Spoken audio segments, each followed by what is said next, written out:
Hello viewers, সবাইকে welcome জানিয়ে শুরু করছি আজকে রেসিপি। আজকে একদম সিম্পল একটা রেসিপি শেয়ার করব, আর সেটা হচ্ছে ঢেঁড়স ভর্তা। এখানে আমি কয়েকটি কচি কচি ঢেঁড়স নিয়ে নিয়েছি, সেগুলোকে ছোট ছোট পিস করে আমি সিদ্ধ করা পানির মধ্যে দিয়ে দিয়েছি। খেয়াল রাখতে হবে ঢেঁড়সগুলো যেন কচি কচি থাকে, না হলে এগুলো শক্ত থাকার কারণে ভর্তাটা ঠিক হবে না।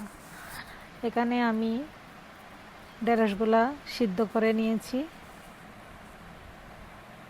এরপর কয়েকটি কাঁচামরিচ আর রসুন নিয়ে নিয়েছি, অল্প একটু তেলের মধ্যে দিয়ে এগুলো আমি ভেজে নিব।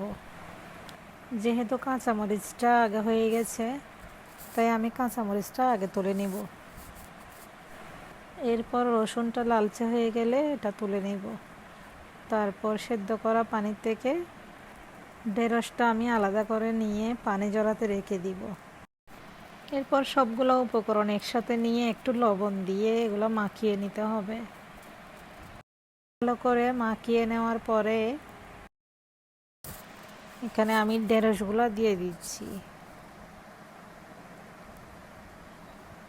ঢেঁড়সগুলো দিয়ে দেওয়ার পরে আবার ভালো মতো করে এগুলো মাখিয়ে নিতে হবে একসাথে। মাখিয়ে নেওয়া হয়ে গেলে এখানে আমি দিয়ে দিব একটু সরিষার তেল। সরিষার তেলটা দিয়ে ভালো করে মাখিয়ে নিলেই হয়ে যাবে আমাদের ভর্তাটা।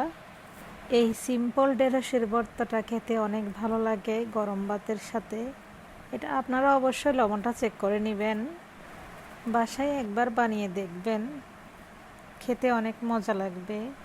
সবাই অনেক ভালো থাকবেন, সুস্থ থাকবেন, আর আমার চ্যানেলটা একটু সাবস্ক্রাইব করে দিবেন। যদি পেজ থেকে দেখে থাকেন একটা লাইক আর কমেন্ট করে শেয়ার করে দিবেন। ধন্যবাদ সবাইকে।